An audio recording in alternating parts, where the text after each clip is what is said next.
Signe la renonciation pour ces 10 millions d'euros au profit de ton frère. La voix de mon père a claqué dans la salle à manger comme un coup de fusil. Personne n'a bougé. Ni ma mère, ni mon frère, ni même le notaire de la famille assis silencieusement au bout de la table. L'horloge comptoise contre le mur a fait tic-tac, une fois, deux fois. Puis je me suis entendu rire. Ce n'était pas parce que la situation était drôle. C'est parce qu'après 56 ans passés dans cette famille, après 3 déploiements en opérations extérieures, après 31 ans dans l'armée de terre française, après avoir vu des hommes faits saigner à mort dans des déserts à l'autre bout du monde, je pensais sincèrement avoir tout entendu. Apparemment, j'avais tort. Mon frère Laurent s'est adossé à sa chaise et a croisé les bras, souriant déjà comme un homme qui attend qu'on lui remette le ticket gagnant du loto. Ma mère a tendu la main vers son verre de vin. Mon père m'a fixé, attendant, exigeant, exactement comme il l'avait toujours fait. Papa, ai-je dit prudemment. Ai-je bien entendu? Tu m'as très bien entendu. Sa mâchoire s'est crispée. Cet argent appartient à cette famille. La pièce sentait légèrement le poulet rôti dominical et la cire d'abeille. Dehors, dans le Périgord, la lumière du soleil s'étirait sur les vignes et les champs au-delà des fenêtres. À l'intérieur, quelque chose de glacial s'est installé dans mon estomac. Car soudain, j'ai réalisé qu'il ne s'agissait pas d'une discussion. C'était une embuscade. Et avant que cette journée ne s'achève, ma mère allait me gifler. Mon père hurlerait à en faire trembler les murs. Mon frère verrait exposer des secrets qu'il avait passé des années à cacher. Et le notaire de la famille poserait une simple question qui détruirait tout ce qu'il croyait savoir. Mais à cet instant précis, aucun de nous ne le comprenait encore. Pas même moi. Je m'appelle Valérie Lefebvre. Je suis colonel dans l'armée de terre. J'ai passé la majeure partie de ma vie d'adulte à diriger des soldats, à prendre des décisions impossibles, à porter des responsabilités qui empêcheraient la plupart des gens de dormir la nuit. Pourtant, le champ de bataille le plus difficile sur lequel j'ai jamais mis les pieds ne se trouvait pas à l'étranger. C'était ma propre famille. J'ai grandi dans la campagne de la Dordogne, à une époque où les étés semblaient interminables et où chaque réunion de famille tournait autour des grands repas, de la messe et du rugby. Mon père, Bernard Lefebvre, croyait en deux choses plus fermement qu'en n'importe quoi d'autre au monde, la famille passait avant tout, et son fils ne pouvait rien faire de mal. Laurent avait 3 ans de plus que moi. Un garçon aux cheveux blonds dorés, charismatique, naturellement charmant, le genre d'élève que les professeurs adoraient et dont les voisins se vantaient. Si Laurent oubliait ses devoirs, c'était parce qu'il était très occupé.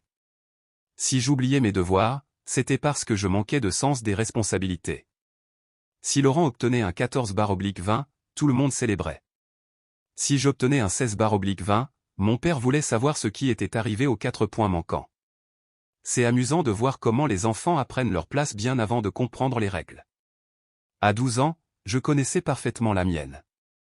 Laurent était l'avenir. J'étais le plan de secours. Ma mère n'était pas cruelle, du moins pas de manière évidente. Martine Lefebvre croyait qu'elle protégeait l'harmonie familiale. Le problème, c'est que cette harmonie semblait toujours exiger mon sacrifice. Quand Laurent a détruit le 4x4 de papa à 17 ans, j'ai passé mon été à faire des petits boulots pour aider à payer les réparations. Quand Laurent a abandonné la fac après 2 semestres, tout le monde a parlé de la difficulté de la transition pour lui. Quand j'ai obtenu mon diplôme en tête de ma promotion, papa a raté la cérémonie parce que Laurent participait à l'ouverture de la chasse. De petites choses, de minuscules entailles, le genre de choses que les gens minimisent individuellement. Mais suffisamment de minuscules entailles peuvent quand même faire saigner quelqu'un. À 18 ans, je me suis engagé dans l'armée. Surtout parce que c'était le premier endroit où personne ne se souciait de l'existence de Laurent. L'armée jugeait les performances, pas la hiérarchie familiale, pas le favoritisme, pas qui votre père aimait le plus. J'y ai découvert quelque chose de surprenant. J'étais doué pour ça. Très doué. Le leadership me venait naturellement. La discipline me venait naturellement. Les responsabilités m'avaient pratiquement été imposées depuis l'enfance. Les années se sont transformées en décennies. Les affectations sont devenues des promotions. Les promotions sont devenues des postes de commandement. Finalement, colonel Valérie Lefebvre est apparu sur les portes de bureaux et les documents officiels. Mais de retour à la maison, j'étais toujours Valérie, toujours la fille discrète, toujours la célibataire, toujours celle dont on attendait qu'elle s'accommode des autres. Je les corrigeais rarement. Peut-être que cela semble étrange. Peut-être que cela semble faible, mais après un certain nombre d'années, vous arrêtez de courir après la reconnaissance de gens déterminés à ne pas vous voir. La paix devient plus facile. Ou du moins, c'est ce que vous vous dites. 3 mois avant que tout ne s'effondre, j'ai rendu visite à mon grand-père, Marcel Lefebvre, 88 ans, ancien propriétaire terrien, ancien des Algéries, la seule personne de ma famille qui m'ait jamais regardé et semblait comprendre ce qu'il y avait sous la surface. Il était assis sur la terrasse quand je suis arrivé, regardant le coucher du soleil, une tasse de café noir posée à côté de lui. « Tu as l'air fatigué » a-t-il dit. « C'est parce que je suis fatigué. » Il a ri doucement. « Non, tu es fatigué de l'âme. » Je me souviens d'avoir souri. « C'est un diagnostic médical ? » C'est un diagnostic de vieil homme. Nous sommes restés assis en silence pendant un moment. Le ciel du Périgord est devenu orange, puis violet, puis bleu. Finalement, il a posé une question qui m'a surprise. « Sais-tu pourquoi les gens nous déçoivent ?» J'ai haussé les épaules.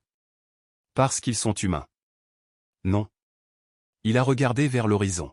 « Parce que nous passons trop de temps à croire qu'ils deviendront un jour ce dont nous avons besoin qu'ils soient. » Ces mots ont résonné plus longtemps que je ne l'aurais cru. C'est curieusement précis. La vérité, c'est que je n'ai pas compris ce qu'il voulait dire. Pas à ce moment-là. Avec le recul, je pense qu'il savait déjà quelque chose. Peut-être pas tout, mais suffisamment. Grand-père Marcel est décédé 11 semaines plus tard, paisiblement dans son sommeil. L'enterrement a attiré des proches venus de 3 régions différentes. Laurent a pleuré bruyamment. Ma mère a pleuré discrètement. Mon père n'a presque pas pleuré du tout. Je me suis tenu près du cercueil et je me suis souvenu des parties de pêche, des vieilles histoires et d'un homme qui me traitait comme si je comptais. Puis la vie a repris son cours, du moins c'est ce que je croyais, jusqu'à un mercredi après-midi, 6 semaines plus tard. Je terminais de la paperasse à l'état-major à Paris quand mon téléphone a sonné. Le nom de ma mère s'est affiché sur l'écran. Cela seul semblait inhabituel. Elle communiquait normalement via les groupes WhatsApp familiaux. Valérie. Salut, maman. Ton père veut que tout le monde soit au domaine samedi. Quelque chose dans sa voix semblait étrange, tendue, contrôlée. Que se passe-t-il? Des affaires de famille? C'est vague. Sois juste là. Puis elle a raccroché. Aucune explication, aucun détail, rien. Je suis resté à fixer le téléphone pendant plusieurs secondes. De l'autre côté du bureau, mon officier adjoint a levé les yeux. Tout va bien, mon colonel? Probablement. Mais la réponse sonnait creux. Cette nuit-là, j'ai à peine dormi. Non pas parce que j'étais inquiète, mais parce que j'avais un pressentiment, un petit pressentiment. Le genre de pressentiment que les personnes d'expérience apprennent à ne pas ignorer. Le samedi est arrivé, chaud et lumineux. J'ai conduit pendant des heures à travers la campagne française, passant devant des champs de tournesol, de vieilles granges en pierre, des souvenirs. Plus je m'approchais du domaine, plus tout semblait lourd. Quand je me suis finalement engagé dans l'allée de gravier, j'ai tout de suite remarqué quelque chose d'étrange. Il y avait trop de voitures. Le SUV de mon frère, la berline de mes parents, 2 voitures inconnues, dont l'une noire, très professionnelle, un vrai véhicule de notaire. La boule dans mon estomac s'est resserrée. Je me suis garé et je suis sorti dans la chaleur de l'après-midi. La grande bâtisse en pierre était exactement la même. Les volets bleus, la large terrasse, les rosiers grimpant ondulant doucement dans la brise. La maison. Ou du moins l'endroit qui me donnait autrefois l'impression d'être à la maison. Avant même que je n'atteigne la porte d'entrée, elle s'est ouverte. Mon père se tenait là, attendant, sans sourire, sans être accueillant, juste attendant. Derrière lui, je pouvais voir Laurent, ma mère, et un homme aux cheveux gris en costume tenant un dossier en cuir, le notaire de la famille. Quelque chose n'allait pas. Pas du tout. Et pour la première fois de ma vie, je n'avais aucune idée à quel point la situation allait dégénérer. Dès l'instant où j'ai mis les pieds dans la salle à manger, j'ai su qu'il ne s'agissait pas d'une réunion de famille. C'était un tribunal. La longue table en chêne qui avait accueilli les repas de Noël, les gâteaux d'anniversaire et d'innombrables déjeuners dominicaux me semblaient maintenant étrangement peu familières. Mon père était assis en bout de table. Ma mère occupait sa place habituelle à côté de lui. Laurent s'affalait confortablement sur le côté opposé, un bras drapé sur le dossier de sa chaise, et à l'autre bout était assis maître Fabien Moreau, le notaire de notre famille depuis près de 20 ans. Le dossier en cuir posé devant lui a immédiatement attiré mon attention. Les notaires n'apportent jamais de dossier lors de réunions joyeuses. Valérie, a dit mon père, assieds-toi. Pas de bise, pas de banalité, pas de questions sur mon trajet, juste un ordre. J'ai tiré une chaise et je me suis assise. Pendant un moment, personne n'a parlé. L'horloge comptoise dans le coin faisait un léger tic-tac. Dehors, un tracteur vrombissait quelque part sur une propriété voisine. Des sons normaux, des sons ordinaires, le genre de son qui rend un silence inconfortable encore plus pesant. Finalement, Maître Moreau s'est raclé la gorge. Merci à tous d'être venus. Mon père a hoché la tête. Allez-y. Le notaire a ouvert son dossier avec précaution. Le papier à l'intérieur avait l'air épais. Officiel. Important. Soudain, j'ai pensé à grand-père Marcel. Ses mains burinées, sa sagesse silencieuse, la façon dont il semblait toujours remarquer des choses que tout le monde ratait. Une douleur étrange a traversé ma poitrine. Maître Moreau a ajusté ses lunettes. Comme toutes les personnes présentes le savent, le règlement de la succession de Monsieur Marcel Lefebvre est terminé. Ma mère a joint les mains fermement. Laurent s'est avancé sur sa chaise. Mon père est resté parfaitement immobile. Le notaire a poursuivi, après le calcul des droits de succession, l'évaluation des actifs, le patrimoine foncier, les investissements et les assurances vie associées, la valeur actuelle de la succession s'élève à environ 10 millions d'euros. Personne n'a réagi, ce qui m'a indiqué qu'il le savait déjà. J'étais la seule personne à entendre cela pour la première fois. Intéressant, très intéressant, a poursuivi Maître Moreau. Monsieur Lefebvre a laissé des instructions très précises concernant la répartition de la quotité disponible et des contrats d'assurance vie. Mon père a hoché la tête une fois. Laurent a souri faiblement. Quelque chose n'allait pas. Pas légalement, mais émotionnellement, comme si tout le monde dans la pièce avait déjà répété cette conversation. Le notaire a ouvert un autre document. Puis il m'a regardé directement. Selon les termes du testament et des clauses bénéficiaires, l'unique légataire de l'ensemble de ses actifs de la succession est Madame Valérie Lefebvre. Silence. Un silence total. Pendant plusieurs secondes, j'ai sincèrement cru l'avoir mal compris. Pardon ? Maître Moreau a baissé les yeux sur les papiers. La totalité de ce patrimoine vous est transférée. Je l'ai dévisagé, puis j'ai regardé mon père, puis Laurent. Personne n'avait l'air surpris, ce qui signifiait qu'ils le savaient déjà, eux aussi. Mon estomac s'est noué, car soudain j'ai compris. L'héritage n'était pas la raison de cette réunion. L'héritage était le problème. Laurent s'est adossé lentement. Le sourire a disparu. Ma mère a baissé les yeux vers la table.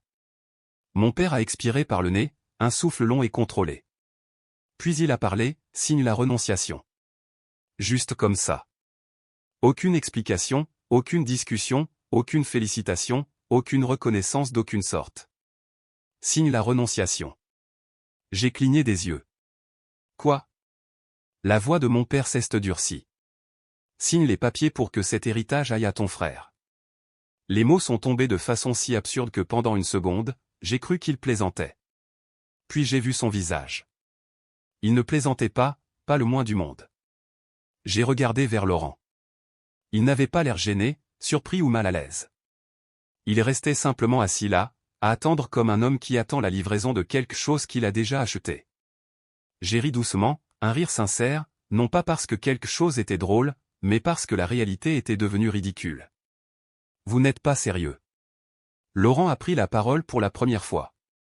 Valou, écoute. Ne m'appelle pas Valou. L'atmosphère s'est instantanément tendue.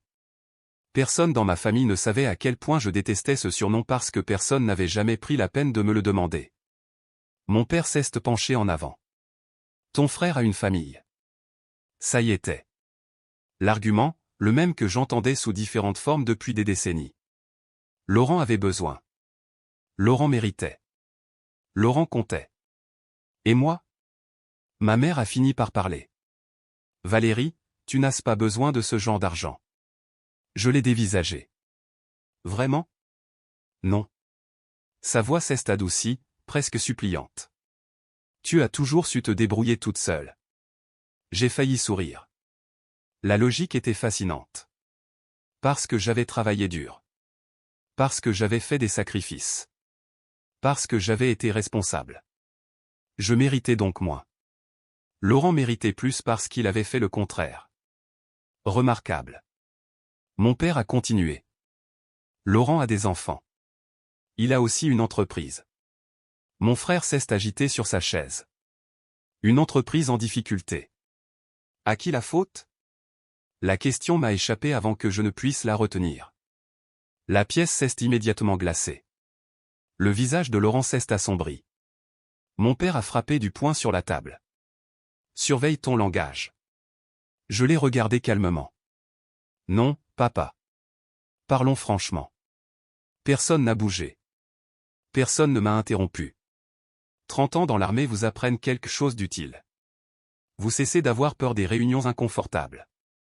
J'ai passé 31 ans à servir ce pays. Ma voix est restée stable. J'ai raté des anniversaires, des fêtes, des mariages, des enterrements. Mon père a levé les yeux au ciel. Et voilà, c'est reparti. Ce geste m'a frappé plus durement qu'il n'aurait dû. Parce que même maintenant, même après toutes ces années, une partie de moi voulait toujours son approbation. Pathétique, n'est-ce pas? À 56 ans, certaines blessures restent enfantines. Ma mère a croisé les bras. Personne ne t'a demandé de t'engager dans l'armée. Non. J'ai hoché la tête. Personne. Le silence s'est prolongé. Puis j'ai posé une question. À quand remonte la dernière fois où l'un de vous m'a demandé ce que je voulais? Personne n'a répondu. Parce que personne ne le pouvait. Mon père a repris ses esprits le premier. Il ne s'agite pas de sentiments. Non, ai-je dit doucement. Il s'agite d'argent. Il a pointé Laurent du doigt. Il s'agite de la famille. Intéressant. Parce que la famille a toujours semblé signifier Laurent, jamais moi. Maître Moreau est resté silencieux tout au long de cet échange, regardant, observant, comme un homme attendant un accident de train qu'il savait inévitable. Laurent s'est soudain penché en avant. Écoute, Valérie. Il y avait de l'irritation dans sa voix maintenant. Pas de la gratitude, pas de l'humilité. De l'attente. Tu sais très bien que grand-père aurait voulu que je m'occupe des terres. Je l'ai dévisagé. Est-ce que grand-père t'a dit ça? Ses yeux ont fui. Un mouvement minuscule, mais suffisant. Non, bien sûr que non. Parce que grand-père ne les lui avait pas laissés. Grand-père me les avait laissés pour une raison. Mon père s'est levé brusquement. La chaise a raclé bruyamment sur le parquet massif. Tu es égoïste. L'accusation m'a presque coupé le souffle. Égoïste. La femme qui avait passé des décennies à aider tout le monde. Égoïste. La fille qui répondait présente chaque fois que quelqu'un avait besoin d'aide. Égoïste. Le mot me paraissait tellement absurde. J'ai failli rire à nouveau. Au lieu de cela, je l'ai regardé droit dans les yeux. Puis j'ai dit le seul mot que personne dans cette pièce n'attendait. Non. La pièce s'est figée. Les yeux de ma mère se sont écarquillés. Laurent m'a dévisagé. Mon père est devenu complètement immobile car j'avais passé ma vie entière à m'accommoder, à faire des compromis, à céder, à encaisser. Et soudain, je ne le faisais plus. Non, ai-je répété. Je ne signerai rien du tout. Le visage de ma mère a changé instantanément. Pas de la déception, pas de la tristesse. De la colère. De la colère pure. Elle s'est levée si vite que sa chaise a failli basculer en arrière. Valérie. L'avertissement dans sa voix m'était familier. Une famille, le ton qu'utilisent les mères lorsqu'elles croient que l'obéissance est encore automatique. Je suis restée assise. Non. La gifle est partie si vite que je l'ai à peine vue. Une seconde, elle se tenait face à moi. La seconde suivante, sa paume s'écrasait contre mon visage. Le bruit de l'impact a résonné dans la pièce. Sec, soudain, humiliant. Le goût cuivré du sang a touché ma langue. Personne n'a bougé. Personne n'a respiré. Ma mère m'a pointé du doigt, la main tremblante. Tu n'as pas le choix. Les mots sont restés suspendus dans l'air. Lourd, laid. Et pour la première fois de l'après-midi, Maître Moreau a finalement levé les yeux de ses papiers. Son expression avait complètement changé. Lentement, très lentement, il a retiré ses lunettes. Puis il a regardé ma mère directement et a posé une question qui lui a fait perdre toutes ses couleurs. « Madame Lefebvre ?» Sa voix était calme, presque douce. « Êtes-vous absolument certaine de cela ?» Personne n'a parlé après la question de Maître Moreau. La main de ma mère est restée suspendue en l'air une seconde avant qu'elle ne la baisse lentement. La morsure sur ma joue brûlait encore. Pas terriblement, pas physiquement, mais émotionnellement. Parce que quand vous avez 56 ans et que votre mère vous gifle devant toute votre famille, la douleur n'est pas dans l'impact. Elle est dans la prise de conscience. La réalisation que certaines personnes choisiront toujours le contrôle plutôt que l'amour. Mon père avait l'air irrité. Pas choqué, pas embarrassé, irrité, comme si le notaire avait interrompu une réunion d'affaires. Qu'est-ce ce que ça veut dire exactement ? A-t-il exigé. Maître Moreau a plié ses lunettes avec soin. Cela signifie, a-t-il dit, que Madame Lefebvre devrait être très prudente avant d'affirmer que le colonel Lefebvre n'a pas le choix. Le colonel Lefebvre, pas Valérie, pas Valou. Le colonel Lefebvre. C'est drôle comme un seul titre a changé l'atmosphère. Ma mère a croisé les bras. C'est ridicule. Le notaire l'a ignoré. Au lieu de cela, il a ouvert une autre section du dossier. Plusieurs documents sont apparus. Puis, plusieurs autres. Bien plus de paperasse qu'il n'aurait dû en exister pour un simple transfert d'héritage. Une sensation étrange s'est installée dans ma poitrine. La même sensation que j'éprouvais avant les opérations extérieures. Pas de la peur, de l'anticipation. Le sentiment que des informations cachées allaient faire surface. Mon père s'est penché en avant. Qu'est-ce ce qu'on fait là, Fabien ? Le notaire a levé les yeux. Je suis les instructions de votre père. Cela a attiré l'attention de tout le monde, même celle de Laurent. Mon grand-père était mort depuis près de 4 mois. Pourtant, d'une manière ou d'une autre, il venait d'entrer à nouveau dans la pièce. Maître Moreau a fait glisser une enveloppe cachetée sur la table, de couleur crème. L'écriture de mon grand-père s'étalait sur le devant. Pour Valérie, seulement s'il le demande. La pièce est devenue complètement silencieuse. Les battements de mon cœur ont ralenti. J'ai reconnu l'écriture immédiatement. Le T pointu, le R étroit, le lettrage précis d'un homme qui avait passé 80 ans à faire les choses avec soin. Mon père a froncé les sourcils. Qu'est-ce ce que c'est ? Maître Moreau a répondu calmement. Une lettre de contingence. Personne n'a aimé cette réponse. Surtout pas mon père. Quelle contingence ? Les yeux du notaire se sont posés sur moi. Celle que votre père avait anticipée. Mon estomac s'est noué. Car soudain, je me suis souvenu de cette dernière conversation sur la terrasse de grand-père. Sais-tu pourquoi les gens nous déçoivent ? Parce que nous passons trop de temps à croire qu'ils deviendront un jour ce dont nous avons besoin qu'ils soient. À l'époque, je pensais qu'il parlait de la vie. Maintenant, je me demandais s'il parlait de ma famille. Ma famille ? Sa famille ? La même famille actuellement assise autour de cette table. Maître Moreau a poussé l'enveloppe vers moi. Vous devriez la lire. Mes mains étaient étrangement stables lorsque je l'ai ouverte. Le papier à l'intérieur était plié en deux. L'encre légèrement décolorée. Je l'ai déplié avec précaution. Puis j'ai commencé à lire. Valérie, si tu lis ceci, alors Bernard et Laurent ont déjà réclamé l'argent. Le visage de mon père a immédiatement changé. La pièce m'a paru plus petite, plus étouffante. J'ai continué. S'il l'exige au lieu de le demander, alors les choses ont probablement empiré par rapport à ce que je craignais. Laurent s'est agité sur sa chaise. Ma mère regardait la table. Personne n'a interrompu. Personne ne le pouvait. Ton frère n'est pas un mauvais homme, mais c'est un homme négligent, et les hommes négligents deviennent dangereux quand d'autres continuent à les sauver. Les mots sont tombés comme des pierres. Lourds. Précis. Inévitables. J'ai jeté un coup d'œil vers Laurent. Pour la première fois de l'après-midi, il avait l'air nerveux. Pas en colère. Nerveux. Intéressant. La lettre continuait. Ton père a passé 30 ans à protéger Laurent des conséquences de ses actes. Ta mère a passé 30 ans à protéger ton père de la culpabilité. Aucun des deux ne l'a aidé. Aucun des deux ne t'a aidé.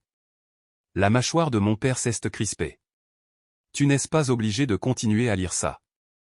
Je l'ai regardé droit dans les yeux, puis j'ai continué à lire. Pendant des années, j'ai vu le même schéma se répéter. Laurent échouait, vous payiez. Laurent galérait, vous faisiez des sacrifices. Laurent faisait des erreurs, tout le monde s'attendait à ce que Valérie comprenne. Un silence s'est abattu sur la pièce, différent de tout ce que j'avais jamais connu. Parce que tout le monde savait que c'était vrai, même mes parents. Surtout mes parents. La différence, c'est qu'il avait passé des décennies à refuser de le dire à voix haute. Ma gorge s'est serrée. Non pas parce que grand-père révélait quelque chose de nouveau, mais parce que quelqu'un l'avait enfin vu. M'avait vu. Tout ça. La lettre continuait. Tu finiras par apprendre des choses sur les finances de ton frère. Quand cela arrivera, souviens-toi de ceci, la compassion n'est pas la même chose que la capitulation. J'ai arrêté de lire, lentement. Très lentement. Puis j'ai levé les yeux. Laurent était devenu livide. Mon père l'a remarqué immédiatement. La réaction a été subtile, minuscule. Mais je l'ai vu. Des années de commandement militaire vous apprennent à observer les visages, à observer les yeux, à observer la peur. Et mon père semblait soudain effrayé. Maître Moreau l'a remarqué aussi. Son expression est restée neutre.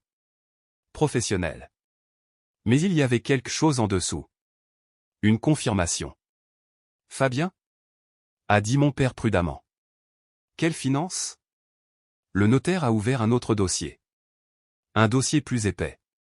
Au moment où il l'a fait, Laurent a juré à mi-voix. Mon estomac s'est noué. Pas parce que j'avais compris. Parce que soudain, j'ai réalisé que grand-père, lui, savait depuis des années.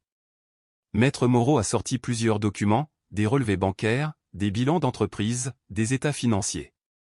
Le genre de paperasse que personne ne souhaite voir apparaître de manière inattendue lors de réunions familiales. Laurent s'est avancé. C'est privé. Non, a répondu calmement le notaire. Plus maintenant. Mon père s'est levé à nouveau. Laurent. Pas de réponse. Mon frère fixait la table. Ma mère avait l'air confuse. Sincèrement confuse, ce qui signifiait une chose. Elle ne savait pas. Du moins, pas tout. Maître Moreau a parlé avec précaution. Au cours des 7 dernières années, Monsieur Laurent Lefebvre a accumulé environ 4 millions d'euros de passifs professionnels. Silence. Un silence absolu. L'horloge comptoise a fait tic-tac. Une fois, 2 fois, 3 fois. Personne n'a bougé. Mon père avait l'air de quelqu'un qui venait de recevoir un coup de poing. Ma mère clignait des yeux à plusieurs reprises. Laurent a fermé les yeux. Je suis resté complètement immobile. 4 millions.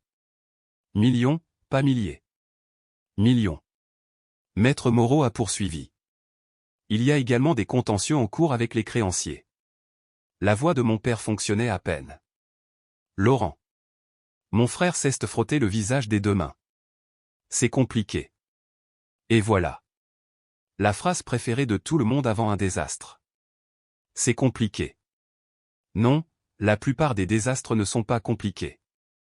La plupart des désastres sont ignorés, puis aggravés, puis cachés, puis découverts. Mon père a fait un pas en arrière. Physiquement en arrière. Comme si l'information avait un poids physique. À quel point est-ce grave ? Laurent n'a pas répondu. Le notaire l'a fait. Pire que ce qu'on vous a dit. L'atmosphère a changé. Pas physiquement, émotionnellement, parce que la réunion ne portait plus sur l'héritage. Maintenant, il s'agissait d'autre chose. Quelque chose de plus grand. Quelque chose que grand-père Marcel avait, parce qu'à chaque fois que j'essayais d'arranger les choses, ça empirait. Mon père s'est laissé retomber lentement sur sa chaise. Plus vieux, soudain beaucoup plus vieux.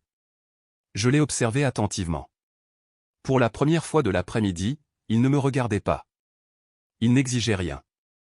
Il n'ordonnait rien. Il fixait son fils. Il le fixait vraiment. Peut-être pour la première fois depuis des années, et ce qu'il a vu l'a clairement terrifié. Maître Moreau a fermé un dossier, puis en a ouvert un autre. Lorsqu'il a repris la parole, sa voix avait changé.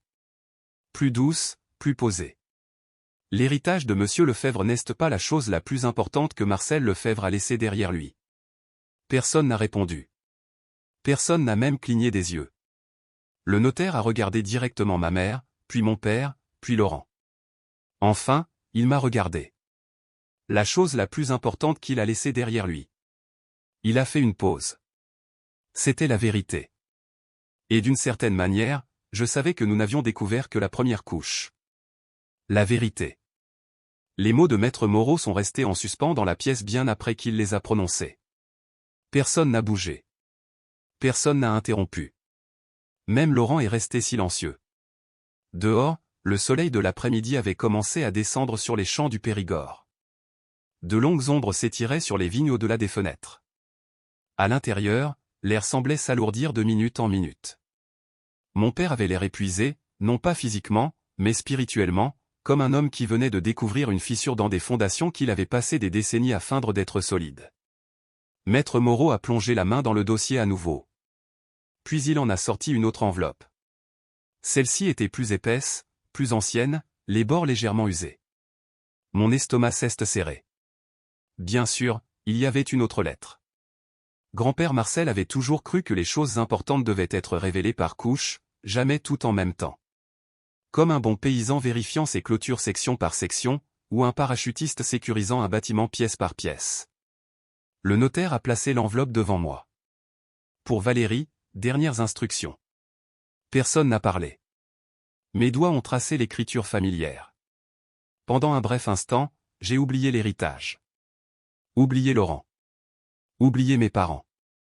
Tout ce à quoi je pouvais penser, c'était à mon grand-père assis seul sur sa terrasse pendant ces derniers mois, regardant, observant, préparant. Cette réalisation m'a fait mal parce que même mourant, il essayait encore de me protéger. J'ai ouvert l'enveloppe.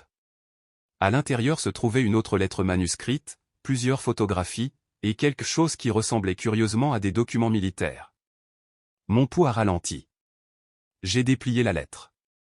Valérie, si tu as atteint cette page, alors la famille est probablement en train de se disputer. Cela m'a arraché un tout petit sourire. Même mort, grand-père nous connaissait parfaitement. J'ai continué à lire. Si les dettes de Laurent ont été révélées, alors ton père est probablement perdu.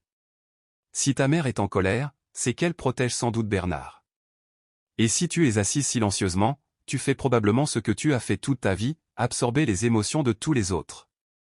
Une boule s'est formée dans ma gorge car une fois de plus, il avait raison. Douloureusement raison. La lettre continuait. Arrête de faire ça. Pour la première fois de l'après-midi, j'ai ri. Un vrai rire. Court, doux, inattendu. Mon père a froncé les sourcils. Quoi? J'ai secoué la tête. Rien. Mais ce n'était pas rien. C'était la réalisation que quelqu'un m'avait comprise complètement. Ni l'armée, ni ma famille, ni même moi. Grand-père l'avait fait. J'ai continué à lire. Bernard a passé des années à croire que Laurent avait besoin de protection. La vérité, c'est que Laurent avait besoin de subir les conséquences. Tu as passé des années à croire que tu avais besoin de reconnaissance. La vérité, c'est que tu n'as jamais eu besoin de leur permission. La pièce est restée silencieuse. J'ai légèrement baissé la lettre. Mon père a détourné le regard. Cette réaction m'a tout dit parce qu'au fond de lui, il savait. Il avait toujours su. Peut-être pas consciemment. Peut-être pas ouvertement. Mais quelque part au fond de lui, il comprenait exactement ce qu'il avait fait. Maître Moreau s'est raclé la gorge doucement. Il y a autre chose. J'ai baissé les yeux. La section suivante était plus courte. Seulement 3 lignes. Ta famille sait très peu de choses sur la personne que tu es réellement devenue. C'était intentionnel, mais je pense qu'il est temps qu'ils l'apprennent. J'ai plissé les yeux. Quoi? Avant que je ne puisse continuer, le notaire a tendu la main vers les documents militaires. Puis il a regardé directement mon père. Monsieur Lefebvre. Mon père a froncé les sourcils. Quoi? Saviez-vous que votre fille a reçu la Légion des Honneurs? Silence. Un silence total. Mon père a cligné des yeux. Là quoi? Intéressant. Très intéressant. Maître Moreau a continué. Saviez-vous qu'elle a reçu la Croix de la valeur militaire? Pas de réponse. Ma mère m'a dévisagé. Laurent avait l'air confus. Le notaire n'avait pas terminé. Saviez-vous qu'elle a commandé plus de 1200 soldats lors d'opérations extérieures? Mon père avait l'air abasourdi. Le notaire a poursuivi calmement. Saviez-vous qu'elle a conseillé les hautes sphères de l'état-major sur des opérations stratégiques sur plusieurs théâtres de guerre? Personne n'a parlé. La pièce était devenue étrangement immobile, comme si tout le monde venait soudainement de réaliser qu'il y avait une version entière de moi qu'il n'avait jamais pris la peine de rencontrer. Ma mère a finalement murmuré, « Valérie. » Je l'ai regardée. Vraiment regardée. La femme qui m'a donné la vie. La femme qui connaissait ma couleur préférée quand j'avais 10 ans, ma pointure quand j'avais 15 ans, et apparemment presque rien de ma vie d'adulte. Tu n'as jamais demandé. Ces mots n'étaient pas en colère. Et c'était pire, parce qu'on peut discuter avec la colère. Pas avec la vérité. Mon père s'est agité, mal à l'aise. Eh bien, nous savions que tu réussissais bien. J'ai failli sourire. Réussissez bien? 31 ans réduit à réussir bien. Maître Moreau a ouvert une autre page. Puis son expression s'est adoucie. Marcel Lefebvre a demandé ces dossiers spécifiquement. Ma gorge s'est nouée. Grand-père les avait demandés des années auparavant. Il avait suivi ma carrière. Discrètement, comme les parents sont censés le faire. Cette réalisation a presque brisé quelque chose en moi. Maître Moreau a continué à lire un autre document. Le colonel Valérie Lefebvre a fait preuve d'un leadership exceptionnel dans des conditions de combat. Mon père a baissé les yeux. Le colonel Lefebvre a coordonné avec succès des opérations d'extraction impliquant des forces alliées. Ma mère avait l'air abasourdie. Laurent me regardait comme s'il ne m'avait jamais vu auparavant. Et c'était peut-être le cas. Le notaire a tourné une autre page. Le colonel Lefebvre a reçu les félicitations de plusieurs commandements supérieurs. La pièce est restée silencieuse. Puis Maître Moreau a soigneusement plié les documents. Votre grand-père a rassemblé ces documents sur 20 ans. Personne n'a bougé. J'avais mal à la poitrine. Pas par fierté, mais par chagrin. Parce que soudain j'ai compris quelque chose. Grand-père savait. Chaque promotion, chaque affectation, chaque accomplissement, il avait fait attention. La seule personne de ma famille qui l'ait fait. Mon père a dégluti difficilement. Je ne savais pas. Non, ai-je dit doucement. Tu ne savais pas. Le silence s'est étiré. Puis Laurent a soudainement frappé du poing sur la table. Oh, ça suffit. Tout le monde l'a regardé. Son visage était devenu rouge. Colère, embarras, peur, tout cela mélangé. Et alors? La pièce s'est figée. Laurent m'a pointé du doigt. Alors elle a des médailles. Sa voix a monté. Alors elle a réussi. Un autre pointé du doigt. Une autre accusation. Qu'est-ce ce que ça a à voir avec l'argent de grand-père? Voilà. Le vrai problème. Pas la famille, pas l'équité. L'argent, toujours l'argent. Je l'ai observé attentivement. Puis j'ai finalement dit ce que j'avais passé des décennies à ravaler. Parce que grand-père me faisait confiance. Laurent s'est levé immédiatement. Tu penses que tu es meilleur que nous? Non. J'ai secoué la tête. Je pense que grand-père me connaissait. Ça a frappé plus fort. Parce que c'était vrai. Mon père s'est levé lentement. Son visage avait l'air différent maintenant. Plus vieux, usé. Pour la première fois de l'après-midi, il n'était pas en colère. Il avait honte. Et d'une certaine manière, ça faisait encore plus mal. Je l'ai regardé, puis j'ai regardé ma mère, puis Laurent. 56 ans de souvenirs ont défilé dans mon esprit. Chaque sacrifice, chaque rejet, chaque fois où l'on... Finalement, j'ai parlé calmement, clairement, sans élever la voix. Pendant 56 ans, j'ai été le plan de secours de cette famille. Personne n'a interrompu. J'étais celle qui réglait les problèmes. Silence. Celle qui répondait présente. Mon père a baissé les yeux. Celle qui se sacrifiait. Ma mère a détourné le regard. Celle qui comprenait. Le visage de Laurent s'est crispé. Puis j'ai prononcé la phrase qui a tout changé. Mais je n'ai jamais été votre premier choix.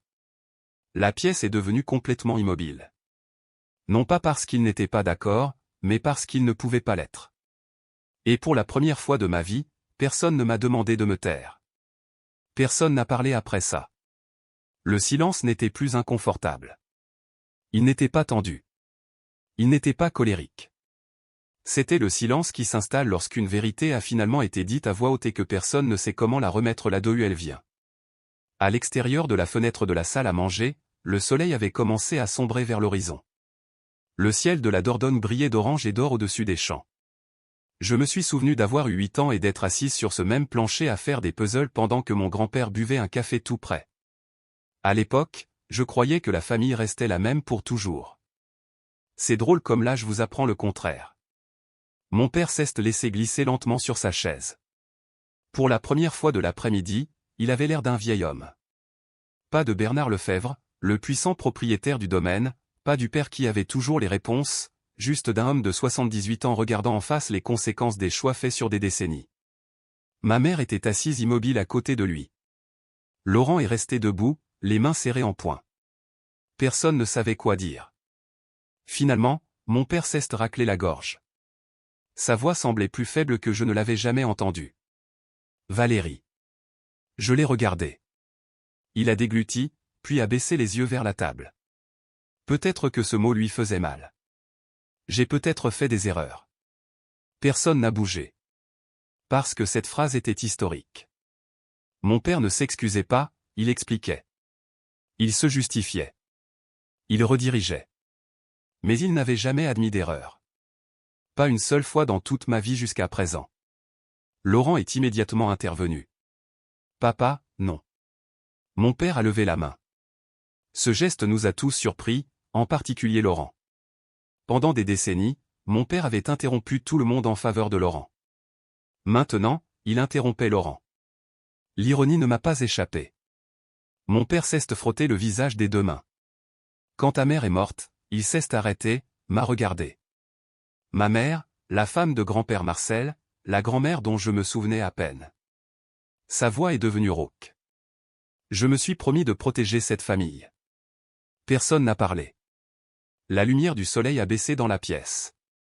De la poussière flottait dans les rayons dorés près de la fenêtre. Mon père a poursuivi, Laurent a toujours eu besoin d'aide. Un sourire douloureux a effleuré mes lèvres. C'était là, l'histoire qu'il s'était racontée pendant 40 ans. Laurent avait besoin d'aide.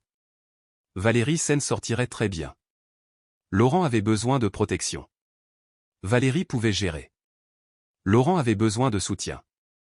Valérie comprenait. Le problème était simple. Quand un enfant reçoit toujours de la protection, l'autre enfant finit inévitablement par recevoir de la négligence. Pas intentionnellement, mais inévitablement. Mon père m'a regardé directement. Et je me suis convaincu que tu n'en avais pas besoin. La pièce est devenue très silencieuse. Je l'ai cru. Non pas parce que cela excusait quoi que ce soit, mais parce que cela semblait honnête. Pour la première fois, ma mère s'est soudainement mise à pleurer. Pas de façon dramatique, pas bruyamment, juste doucement, comme une femme découvrant quelque chose qu'elle aurait dû voir des années plus tôt. Je pensais que nous étions justes. Cette déclaration m'a brisé le cœur parce que je pense qu'elle le croyait sincèrement. C'est la chose terrible avec le favoritisme. Les gens qui le pratiquent l'appellent rarement du favoritisme. Ils appellent ça aider, soutenir, protéger. Pendant ce temps, quelqu'un d'autre disparaît lentement. Laurent a ri amèrement. Alors, qu'est ce qui se passe maintenant? Personne n'a répondu immédiatement. La question planait dans la pièce. Parce que tout le monde comprenait ce qu'il demandait vraiment. Qu'est ce qui m'arrive, à moi? Maître Moreau a fermé son dernier dossier. L'héritage reste à Valérie. Laurent avait l'air malade. La réalité devenait enfin inévitable. Pas de sauvetage. Pas de miracle, pas de transfert de dernière minute, pas de récompense pour des décennies d'irresponsabilité, juste des conséquences. La même chose que grand-père Marcel avait essayé de nous enseigner à tous. Mon frère a fixé la table, puis moi, puis à nouveau vers le bas. Pour la première fois de la journée, sa colère a disparu. Et ce qui l'a remplacé m'a surprise. La peur. La vraie peur. Le genre de peur que les hommes adultes se cachent à eux-mêmes. Valérie. Sa voix s'est légèrement brisée. Je n'avais pas entendu ce son depuis que nous étions enfants. Je suis dans la merde. La pièce est restée silencieuse. Il ne manipulait pas, il ne jouait pas la comédie, il n'argumentait pas. Il disait simplement la vérité.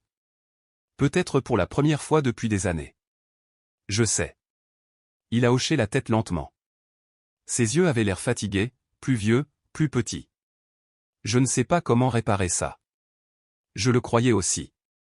L'espace d'un instant, je n'ai pas vu l'enfant prodige, ni le fils préféré, mais juste un homme effrayé qui avait passé sa vie entière à attendre que quelqu'un d'autre le sauve. Et soudain, j'ai compris quelque chose d'important. Grand-père ne m'avait pas laissé ces 10 millions d'euros pour punir Laurent. Il me les avait laissés parce qu'il faisait confiance à mon jugement. Il y avait une différence. Une énorme différence. Je me suis levé lentement. L'attention de la pièce s'est immédiatement concentrée sur moi. Mon père, ma mère, Laurent, Maître Moreau, tout le monde attendait, de la même façon qu'il avait attendu toute ma vie. Seulement cette fois, la réponse m'appartenait. J'ai pris une lente inspiration, puis j'ai regardé directement Laurent. Je ne te céderai pas l'héritage. Son visage s'est décomposé. Mon père a fermé les yeux. Ma mère a essuyé les larmes de ses joues. Mais je n'avais pas fini. Je ne vais pas non plus passer le reste de ma vie à me battre contre toi. Tout le monde avait l'air confus, y compris Laurent. J'ai attrapé la dernière lettre de grand-père, puis je l'ai pliée avec soin, comme il l'aurait fait. L'argent reste là où grand-père le voulait. Personne n'a argumenté. Personne ne le pouvait. J'ai continué. Je vais créer un fonds de dotation. Maître Moreau a haussé un sourcil. Un fonds? J'ai hoché la tête. Pour les anciens combattants. La pièce est restée silencieuse. Un fonds de soutien pour les familles de militaires. J'ai regardé vers la fenêtre, vers ces terres françaises que grand-père aimait. Et un programme d'éducation au nom de grand-père. Ma gorge s'est serrée car soudain je pouvais entendre son rire, voir son sourire, sentir sa main sur mon épaule. L'héritage n'avait jamais vraiment été une question d'argent. C'était une question d'héritage moral. Mon père a baissé la tête. Une larme a coulé sur sa joue. La première larme que j'avais vue de toute la journée. Le fils que j'ai protégé avait besoin de discipline. Sa voix fonctionnait à peine. La fille que j'ai ignorée méritait de l'amour. Cette phrase a bouleversé la pièce car ce n'étaient pas ses mots. Il venait de la dernière lettre de grand-père. La lettre que le notaire lui tendait maintenant. Mon père a fixé la page, lisant en silence, puis la lisant à nouveau. Le soleil a finalement touché l'horizon. Une lumière orange a inondé la salle à manger. Personne n'a bougé. Personne n'a parlé. Certains moments sont trop importants pour faire la conversation. Finalement, j'ai ramassé mon sac. Ce mouvement a semblé réveiller tout le monde. Ma mère s'est levée. Valérie. Je me suis retourné. Elle avait l'air dévastée. Non pas à cause de l'argent, mais à cause des années perdues, des choses qui ne pourraient jamais être défaites. Je suis désolé. J'ai souri tristement. Je sais. Et pour la première fois de ma vie, c'était suffisant. Pas le pardon, pas la réconciliation, juste la vérité. Parfois la vérité est un commencement. Parfois c'est une fin. Parfois c'est les deux. J'ai marché vers la porte d'entrée. Les vieilles lattes de parquet ont grincé sous mes pieds. Le même bruit qu'elles faisaient quand j'étais une petite fille. Le même bruit qu'elles faisaient quand grand-père me portait à l'intérieur après les parties de pêche. Le même bruit qu'elles faisaient pendant les anniversaires et les Noëls et les après-midi ordinaires qui semblaient interminables à l'époque. Sur le pas de la porte, je me suis arrêté, puis j'ai regardé en arrière une dernière fois. Mon père était assis, lisant la lettre de grand-père. Ma mère pleurait doucement à côté de lui. Laurent regardait par la fenêtre, réfléchissant. Réfléchissant vraiment, peut-être pour la première fois. Je ne pouvais pas les sauver. Cette réalisation ne me faisait plus mal car certaines personnes ne changent qu'après l'arrivée des conséquences. Grand-père l'avait compris. Maintenant, moi aussi. À l'extérieur, l'air du soir flottait sur le domaine. Chaud, calme, paisible. Je suis monté dans ma voiture et j'ai démarré le moteur. Alors que la maison devenait de plus en plus petite dans le rétroviseur, j'ai ressenti quelque chose d'inattendu. Pas de la victoire, pas de la vengeance, du soulagement. Pendant 56 ans, j'avais couru après l'acceptation de personnes qui ne pouvaient pas me la donner. Maintenant, j'étais enfin libre d'arrêter. Et pour la première fois de ma vie, je ne m'éloignais pas de ma famille en fuyant. Je roulais vers ma propre paix.